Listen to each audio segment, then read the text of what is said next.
주님의 몸된 교회는 여러 지체들을 주셨습니다. 그 지체에게 은사를 주셔서 각각 지체의 사명을 감당할 수 있도록 도와주셨는데 우리 각각 우리가 맡은 은사가 무엇인가? 그 지체의 사명을 잘 감당해서 하나님 앞에 영광 될 수 있는 축복자가 되기를 주님의 이름으로 축원합니다. 오늘 61번은 다른 지체들의 책임이라는 내용으로 말씀을 보기 원합니다. 베드로전서 4장 10절에 보면 각각 은사를 받은 대로 하나님의 여러 가지 은혜를 맡은 선한 청지기 같이 서로 봉사하라고 그랬습니다. 자, 그러면 교회 안에서 모든 그리스도인들은 다른 지체들에게 대해서도 책임을 져야 됩니다. 왜? 각 지체가 있지만은 지체가 그 사명을 감당하지 못할 때는 그 구조가 잘못 돌아가기 때문에 그렇습니다. 교회를 예수 그리스도의 몸이라고 에베소 1장 23절에 말씀하고 있습니다. 몸은 하나지만 많은 지체가 있고 그래 고린도전서 12장 12절에 말씀하고 있죠. 몸은 하나지만 많은 지체가 있다고 그랬습니다. 자, 우리 자신의 몸을 한번 생각을 해봅니다. 저 앞에 있는 어떤 물건 하나를 우리가 가져온다고 하면은 손으로 만지고 손으로 만져서 가지고 와야 됩니다. 그러기 위해서는 발이 걸어야 되고 그리고 눈으로 보아야 되고 우리의 머리는 생각을 해야 되고 이 교회도 마찬가지입니다. 여러 가지 지체가 이렇게 각각 자기 맡은 기능을 잘 감당을 할 때 그 구조가 잘 이루어집니다. 그래서 각 사람에게 성령을 나타내시면 유익하게 하려고 하셨다 그랬습니다. 고린도전서 12장 7절 말씀이죠. 성령을 나타내시면 성령이 나타내시면 은사입니다. 은사를 성령의 나타남이라 그렇게 말씀하고 있습니다. 그리고 각 지체에게 말씀을 주는데 어떻게 나타나는지에 따라서 은사가 각각 다릅니다. 하나님이 원하시는 대로 지체를 각각 몸에 두셨으니 고린도전서 12장 18절 내용이죠. 하나님께서 그 몸에 지체를 두셨는데 하나님께서 두셨다 그랬습니다. 자, 우리가 마태복음 25장 14절 말씀을 한번 생각을 해봅니다. 어떤 사람이 타국에 갈 때 그 종들을 불러 자기 소유를 맡김과 같다 그랬습니다. 어떤 사람은 누굽니까? 예수 그리스도입니다. 예수 그리스도 하나님의 아들이 이 땅에 오셔서 우리 인간의 죄를 해결하기 위해서 십자가에 빌려 죽으셨죠. 이제 다시 살아나셔서 지금 승천하시는데 그래 타국에 갈 때는 결국 아버지 앞에 가는 겁니다. 승천하시는 겁니다. 근데 그 종들을 불러서 이제 그 지체들을 불러서 자기의 소유를 맡김과 같다 그랬습니다. 조금 전에 은사를 줘서 그 사명을 감당하게 하는데 그럼 그 은사가 뭐냐? 결국 하나님의 소유, 자기 소유라고 했습니다. 결국 우리에게 주셨지만은 그 소유자가 누굽니까? 예수 그리스도 하나님이십니다. 그래서 그 소유를 맡겨주고 떠났다. 그러면 그 소유, 은사를 가지고 뭔가 우리가 잘 사명을 감당해야 되는데 그래서 그걸 어떻게 하는가 하는 겁니다. 각각 그 재능대로 주셨다 했습니다. 각각 그 재능대로 주셨다. 그 재능이 그러니까 우리가 은사를 가지고 있지만 은사가 어떻게 해서 나타나느냐. 하나님께서 우리에게 주신 재능이 있습니다. 그 재능대로 나타나셨다고 그랬습니다. 그래서 마태복음 25장 15절에는 예를 들어서 말씀하고 있습니다. 한 사람은 금 5달란트를 줬고 그리고 한 사람은 또 2달란트를 줬고 그리고 한 사람은 또 1달란트를 줬다.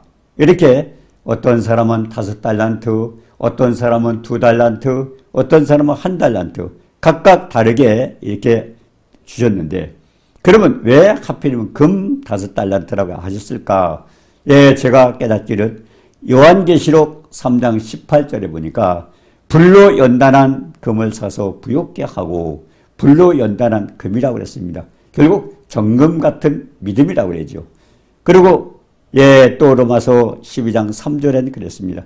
하나님께서 각 사람에게 나눠주신 믿음의 분량대로 결국 금 같은 믿음, 정금 같은 믿음 그래서 금 5달란트 믿음대로 하나님께서 주셨기 때문에 그래서 금을 사용하신 것 같습니다. 자, 그런데 오랜 후에 이제 나눠주시고 아버지 집에 천국에 가셨는데 언젠가 돌아오셔서 그들과 결산을 한다고 그랬습니다. 나눠주신 그 달란트를 어떻게 사용했는가, 그것을 다시 계산을 하겠다고 그렇게 말씀하셨습니다. 그런데 5달란트, 2달란트 받은 사람들은 5달란트 또 2달란트 남겼다 그랬어요. 그 남긴 자에게는 잘하였다, 착하고 충성된 종아, 내가 작은 일에 충성하였음에 내가 많은 것을 내게 맡기리니 내 주인의 즐거움에 참여하리라. 이 말씀이 뭘까요? 작은 일에 충성하였음에, 우리 각각 하나님께서 맡겨주신 사명은 우리는 큰 거다. 근데 주님은 작은 일이라고 했습니다. 작은 일에 충성하였음에, 그리고 많은 것을 내게 갖기니, 그러니까 그것을 남긴 자에게는 더 많은 축복을 주겠다고 말씀하셨습니다.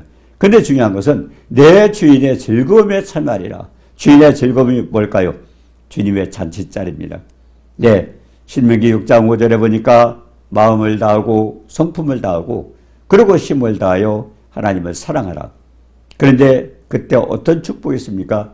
신명기 6장 10절에서 15절에 보면 건축하지 아니한 크고 아름다운 성읍과 그리고 채우지 아니한 아름다운 물건이 가득한 집을 주시고 파지 아니한 우물이 있고 그리고 심지 아니한 포도원과 감람나무를 얻게 하사 배불리 먹게 하셨다. 그래서 여호와를 잊지 말고 하나님을 경외하며 섬기며 그 이름으로 우상을 섬기지 않는다고 맹세를 하라고 그랬습니다. 그러면서 하나님은 질투하는 하나님이라. 결국 하나님은 성령께서 시기한다고 그랬죠. 질투하는 하나님이라. 그리고 주인의 즐거움은 어린 양 잔치자리에 참여하는 자는 어떤 자요? 그렇게 남겨서 잘했다고 칭찬받는 자에게 축복을 주신다고 그랬고, 그런데 거기에서 하나님께서 거의 뭔 축복을 줬어요? 건축하지 않은 아름다운 성읍, 그리고 내가 사지도 않았는데 아름다운 가구가 그 집에 가득한 집을 주셨고, 우물을 파지 아니했는데 파진 우물이 있었고, 그리고 심지도 않은 과일나무가 있었고, 배불리 먹게 한다는 겁니다. 뭘까요? 자기가 수고하지 않았어도 이스라엘 백성들이 가나안 땅에 들어가서 말씀에 순종하면 그와 같은 축복을 주시겠다고 주님께서 약속하신 것이 있습니다. 그래서 많은 것을 맡기리라. 작은 일에 충성하다 보니까 이와 같은 축복을 받게 된다고 그랬습니다. 그런데 1달란트 받아서 땅에 감추었던 자가 있습니다. 그는 그대로 남기지 않았어요. 그대로 가졌어요. 근데 뭐라고 했습니까? 악하고 게으른 종아, 심지 않는데도 거두고 해치지 않은데 모르는 것을 는 줄 알아내자. 이 무익한 종을 바깥 어두운 데 되어 쫓아 슬피우며 이를 갈미 있으라 그랬습니다. 결국 즐거운 잔치자리에 참여하지 못한다는 겁니다. 쫓겨난다는 겁니다. 그래서 마태복음 25장 29절에 그랬죠. 무릇 있는 자는 받아 풍족하게 되고 없는 자는 그 있는 것까지 빼앗기리라. 이게 뭡니까? 내가 수고하고 남겼던 자에게는 하나님 더 풍족하게 해주시고, 그리고 받은 은사를 감당하지 못하고 숨겨뒀던, 결국 사용하지 않았던 겁니다. 결국 임무를 잘 못했던 것입니다. 그런 자에게는 있는 것까지, 1달란트 준도 그것까지 빼앗긴다 했습니다. 자, 이건 뭘까요? 우리가 제가 생각에는 출애굽기 16장 20절에 보면 일용할 양식을 거두라고 그랬습니다. 그들은 굶주렸어요. 먹을 게 없었어요. 그러다가 하나님께서 하늘에서 비같이 만나를 내려주셨어요. 근데 그 만나를 내릴 때 주님은 일용할 양식만 거두라고 그랬습니다. 배가 고팠기 때문에 그들은 많은 양을 거두었습니다. 근데 주님께서 일용할 양식만 거두어라. 자, 그날 먹고 남았던 음식은 어떻게 했습니까? 그날 저녁에 그 이튿날 벌레가 생기고 썩고 냄새가 났다고 그랬습니다. 그리고 욥기서 33장 14절에도 그랬어요. 사람은 무관히 여겨도 하나님 말씀하시고 다시 말씀하신다. 왜 그랬을까요? 사도행전 17장 30절에 보면은 하나님께서 우리를 부르셨어요. 예수 그대의 복음을 받고 주님 앞에 부르셨는데, 그렇다고 하면 결국 주님을 잘 섬기고 사랑하고 주님을 앞에 영광을 돌려줍니다. 그런데 많은 사람들이 복음을 받긴 받고는 다시 원위치로 세상으로 돌아갔던 것입니다. 자, 그래서 알지 못하던 씨는 허물치 않았으나 복음을 받기 전에는 하나님이 간섭을 안 하셨어요. 근데 복음을 받은 뒤에부터는 하나님께서 철저히 간섭하셔서 욥기서 33장 14절 이하에 그러면 말씀하시고 또 말씀하시고 그 말씀이 뭘까요? 환경을 통해서 어떤 때는 건강이 해치기도 하고 어떤 때는 버릇없던 물질이 그냥 빠져나가기도 하고 뭐가 없는 거예요. 그러니까 있는 것도 빼앗긴다고 그랬습니다. 그래서 하나님께서 하시는 말씀이 뭡니까? 깨를 버려라, 교환을 막아라, 그리고 혼이 구덩이에 빠지지 않게 생명의 칼에 멸망받지 않게. 이게 뭡니까? 하나님은 우리를 부르실 때 거저 부르신 게 아닙니다. 독생자 아들 예수 그리스도를 희생하시면서까지 아들을 죽이면서까지도 우리를 사랑하셔서 우리를 구원하시고 부르신 건데 그 하나님의 엄청난 사랑을 거역하고 배반할 때는 하나님께서 그와 같이 가만히 계시겠어요? 네, 우리에게 그와 같은 엄청난 은혜를 베풀었는데 그냥 외면하고 하나님 복음을 거역하고 세상에 빠진 자에게는 하나님께서 그렇게 간섭을 하셔서 꾀를 버려라, 뭔가 자기가 하고 사는 것처럼, 그러고 교만하지 말아라, 그리고 지옥에 떨어지지 않고 그리고 칼에 멸망받지 않도록 하나님은 말씀하시고 또 말씀하시고 그 간섭이 때로는 물질을 빼앗기기도 하고 때로는 건강을 빼앗기기도 하고 이와 같은 것이 됩니다. 그래서 병상의 고통과 뼈가 수십의 징계를 받다니 식물을 싫어하여 살이 파리하게 뼈가 드러나 그래서 가졌던 건강, 물질 도로 또 빼앗긴다고 말씀을 하고 있습니다. 자, 그래서 이제 고린도전서 12장 25절에 그럽니다. 몸 가운데서 분쟁이 없고 오직 여러 지체가 서로 같이 돌아보게 하셨다. 그리고 우리에게 주신 이와 같은 모든 사명들은 뭡니까? 예, 우리의 사명을 잘 감당해야 이 몸된 교회가 잘 운영이 됩니다. 잘 하나님의 뜻을 이루어나갑니다. 그래서 우리는 각각 지체에게 서로 물론 지체가 다릅니다. 여러 지체가 있기 때문에 그렇지만 서로 분쟁하지 않고 서로 도와서 그 일을 잘 감당할 수 있도록 그렇게 하셨다고 말씀을 하고 있습니다. 그래서 우리가 받은 사명이 참 굉장히 중요한 거죠. 그래서 선한 청지기 같이 봉사하면서 때를 따라 양식을 나눠주는 선한 청지기의 노릇을 잘 감당하라고 그렇게 말씀을 하신 겁니다. 자, 베드로전서 4장 7절에 그랬어요. 만물의 마지막이 가까웠으니 그러므로 너희는 정신을 차리고 근신하여 기도하라고 그랬습니다. 이게 뭘까요? 만물의 마지막, 결국 마지막 때가 되었다는 것입니다.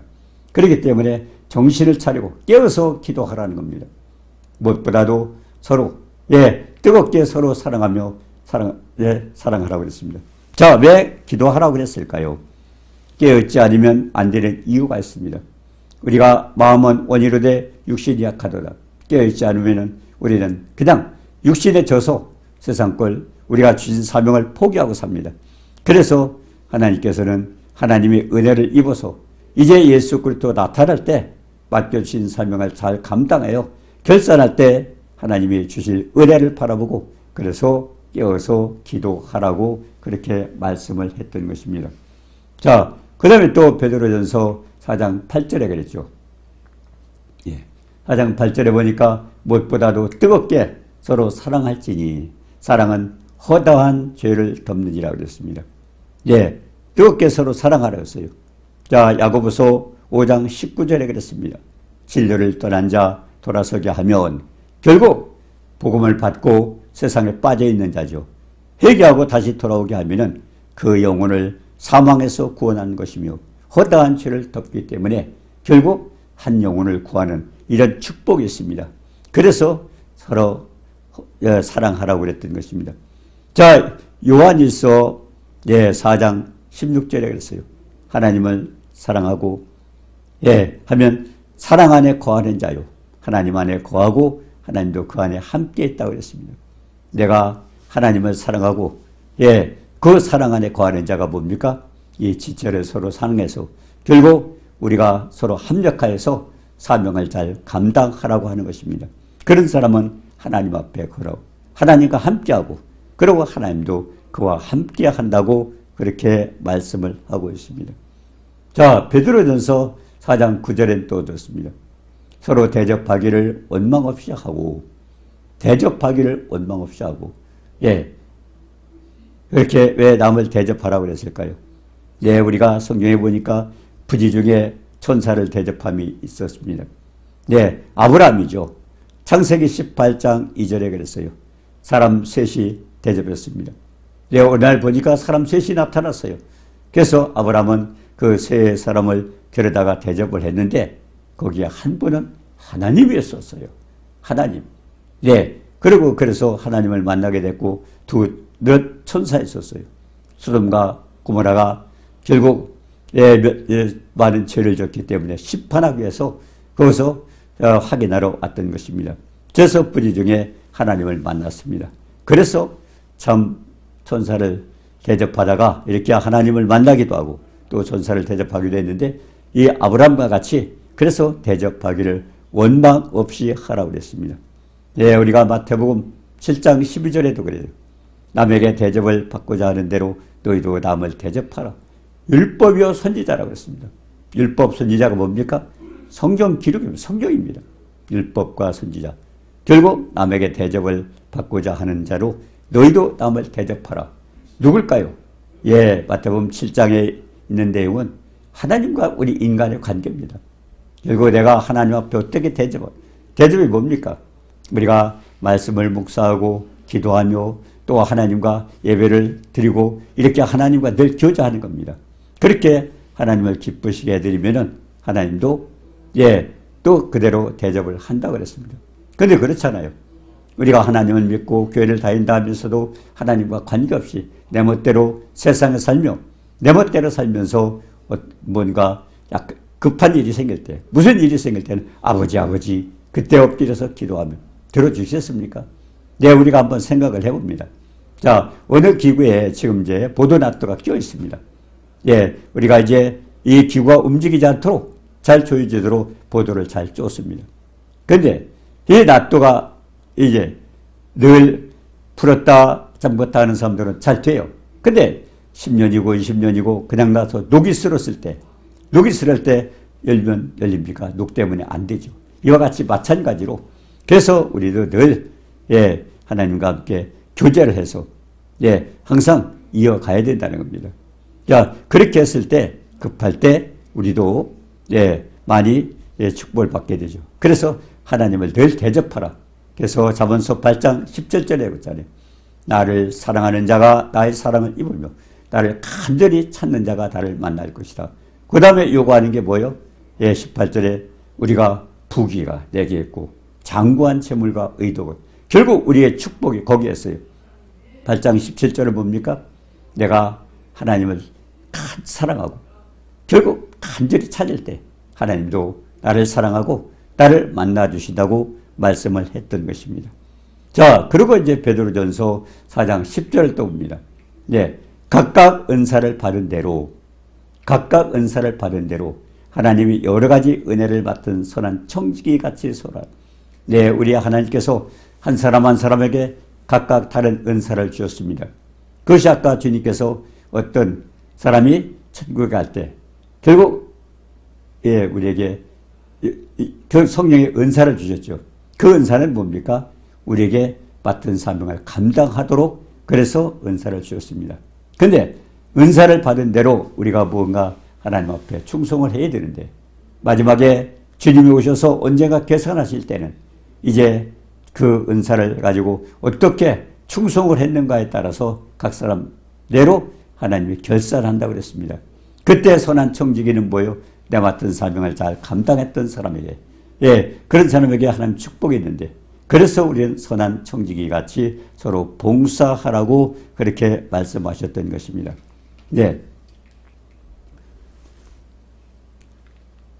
자, 베드로전서 4장 9절 10절에 그랬죠.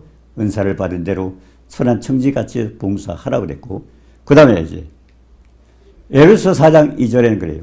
그러면 우리가 어떻게 해야 될까? 우리는 모든 겸손과 온유로 하고 오래 참음으로 사랑 가운데서 서로 용납하고 그러면 봉사를 하는 자의 태도가 어떻습니까? 그 사람 결국 하나님의 부르심에 합당한 그 태도는 어떤 것인가요? 모든 겸손과 온유하고 겸손하고 온유해야 된다고 그렇게 말씀하고 있습니다.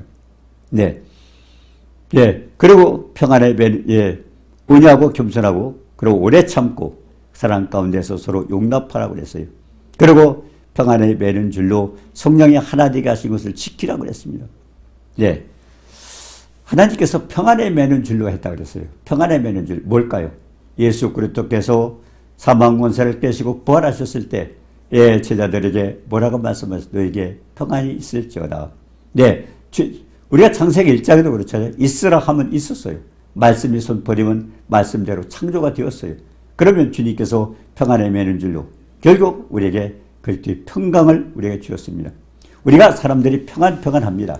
물론 다른 인위적인 방법으로 평안을 누리다 하지만 결국 주님의 평안은 뭡니까? 마귀 권세를 깨는, 결국 마귀가 세상을 괴롭히고 고통을 주고 어렵게 하지 않습니까? 그 마귀가 깨는 그 평안을 주님께서는 이 마귀 권세를 깨고서 평안을 주셨기 때문에 세상 누구도 깰 수 없는 그리스도의 평안, 그거는 세상 아무도 주님 위에는 줄 수가 없습니다. 왜? 주님은 요한복음 16장 33절에도 그랬어요. 너희가 세상에서 환난을 당하나 그러나 담대하라 내가 세상을 이겨노라고 했습니다. 그래서 사망 권세를 깨신 분이 주님이기 때문에 결국 주님이 주시는 평안은 어떤 평안과도 비교할 수 없는 주님의 평강이죠. 그럼 그 평안을 주셨는데, 근데 중요한 것은 성령이 하나 되게 하신 것을 심지어 지키라. 주님은 일단 선포하셨어요. 근데 많은 사람들이 평안을 누리지 못하는 이유가 뭐예요? 여러 가지 환경 속에서 여러 가지 고민하고 염려하고 걱정하면서 평안을 누리지 못하는 이유는 뭐라고 했어요? 네, 하나님께서 주셨어요. 주신 걸 우리가 사명을 감당하지 못해요. 그래서 골로새서 3장 15절에 그랬습니다. 거기에 그리스도의 평강이 너희 마음을 주장하여 우리 태도에 달렸어요. 그리스도의 평강이 우리의 마음을 주장하여 내 마음을 평안하도록 거기에 맡기라는 겁니다. 괜히 평안을 주셨는데 우리는 염려하고 걱정하면 어떻게 돼요? 그 평안을 누리지 못하는 거죠. 네, 그래서 우리는 그리스도의 평강이 너희 마음을 주장하게 하라. 너희 평강을 위하여 한 몸으로 부르심을 받았다니 너희는 또한 감사하는 자가. 그래서 평강 가운데 감사하라는 겁니다. 지금도 많은 분들이 그래요. 우리 가정에 자꾸 문제가 있는데 평안하게 해주세요. 이 나라가 지금 많이 힘들잖아요. 네, 그러니까 이 나라가 평안하게 해주세요. 이렇게 기도하지만 주님 뭐라고 하세요? 평안 내게 줬다. 근데 평안을 못 누리는 이유는 자기가 평안을 갖질 못하는 거예요. 그럼 평안을 어디서 가져요? 요한복음 16장 33절에 그랬잖아요. 너희는 내 안에서 결국 그때는 생명의 말씀을 붙들고 말씀 안에서 찾아야 됩니다. 골로새 3장 15절처럼 그리스도의 평강이 너희 마음을 주장하게 하라. 너희는 평강을 위하여 한 몸으로 부르심을 입었다고 그랬고 말씀하셨고. 자, 우리가 마태복음 11장 29절에도 그랬습니다. 예, 나는 마음이 온유하고 겸손하니 나의 명예를 메고 내게 배워라. 주님이 그랬어요. 수고하고 무거운 짐진 자들아 다 내게로 오라. 내가 너희를 쉬게 하리라. 주님이 왜 오라 하셨을까요? 쉬게 한다고 말씀하셨는데 그것은 나는 마음이 온유하고 겸손하니 나의 명예를 메고 내게 배우라 그랬습니다. 결국 주님께 배울 게 뭡니까? 나는 온유하고 겸손하니. 결국 온유와 겸손을 닮으라는 것입니다. 그래서 갈라디아서 5장 22절에 있죠. 성령의 열매는 사랑과 희락과 화평과 오래 참음과 자비와 양선과 충성과 온유와 절제지. 결국 성령의 열매가 되죠. 그렇기 때문에 결국 성령으로 충만하게 되면은 이와 같은 열매가 맺혀야 돼요. 사랑하고 기쁨 가운데 있어야 되고 서로 화평하고 오래 참고 그리고 자비를 보이고 또 양선과 충성, 온유, 절제 이렇습니다. 그래서 우리가 갈라디아서 5장 24절에도 그랬어요. 그리스도 예수의 사람들은 육체와 함께 그 정욕과 탐심을 십자가에 못 박으니라. 내 육체와 함께 우리 육체도 정욕도 결국 또 탐심을 버리고 십자가에 못 박게 되면 자기를 부인하는 거죠. 그래서 예수님께서 마태복음 16장 24절 아무든지 나를 따라오려거든 자기를 부인하고 자기 십자가를 지고 날 쫓으라고 하는 내용이 그럽니다. 자, 그렇게 하나님께서 내 성령의 역사로 우리를 인도하시고 그런데 우리는 결국 믿음이 없기 때문에 말씀을 의지하지 않고 내 생각, 내 뜻대로 살기 때문에 그렇게 누리지 못합니다. 자, 우리가 성령의 역사로, 성령의 능력으로 충만하게 되면 하나님의 인도함을 받습니다. 그분은 전능하신 하나님입니다. 그래서 아브라함이 그랬죠. 아브라함이 로마서 4장 17절처럼 죽은 자를 살리시고 없는 것도 있는 같이 부르시는 전능하신 하나님. 예, 그분의 은혜를 우리가 의지하고 살아간다면 평안이 있지만, 근데 율법은 뭡니까? 자신의 행위대로, 내 멋대로, 내가 생각하는 613가지가 있잖아. 하지 말아라. 예, 248. 하지 말아라. 365. 네, 1년의 날수죠. 그리고 해라. 248. 이거는 우리 인간의 지체의 숫자라고 합니다. 자, 그래서 우리가 뭔가 내가 하려고 하는 건 할 수 없는 게, 우리 인간은 한계가 있기 때문에 할 수 없습니다. 그래서 하나님의 도우심과 성령의 능력으로 우리가 해야 됩니다. 그래서 로마서 7장 18절에 그러죠. 우리 육신에 선한 것이 없기 때문에 내가 선을 원하지만 우리는 원치 않는 악을 행하는 이유가 그거라는 것입니다. 그래서 내 속에 있는 죄가 우리로 하여금 죄에 빠지게 만드는데, 그래서 오라 나는 곤고한 사람이라고 성경은 그렇게 말씀하고 있습니다. 중요한 것은 우리가 성령의 능력으로 각각 지체의 사명을 주었습니다. 그 지체의 사명을 감당할 수 있는 것도 우리가 성령 충만해서 하나님의 도우심을 입어서 감당을 해야 됩니다. 그래서 내 지체가 내 사명을 감당하지 못하면 다른 지체가 고통을 받는다는 것을 생각하면서 늘 성령의 인도함을 받고 내가 받은 은사 찾아서 내 사명 잘 감당하여 언젠가 하나님 앞에 차렸다 칭찬받는 모두가 되시기를 주님의 이름으로 축원합니다. 은혜로우신 주님 사랑을 감사합니다. 우리가 할 수 없는 그것을 성령의 능력으로 우리를 붙들어주시고 인도하셔서 하나님께서 주신 사명을 잘 감당하여 주님의 몸된 교회가 든든하게 세워져 나가서 하나님 나라 확장을 위하여 하나님의 영광을 위하여 하나님을 기쁘시게 하는 복된 역사가 이루어지길 원합니다. 오늘도 이 지체의 사명을 감당함으로 주님 앞에 영광 드리는 우리 모두가 되도록 오늘도 말씀으로 축복해 주옵소서. 예수님의 이름으로 감사드리며 기도드리옵나이다. 아멘.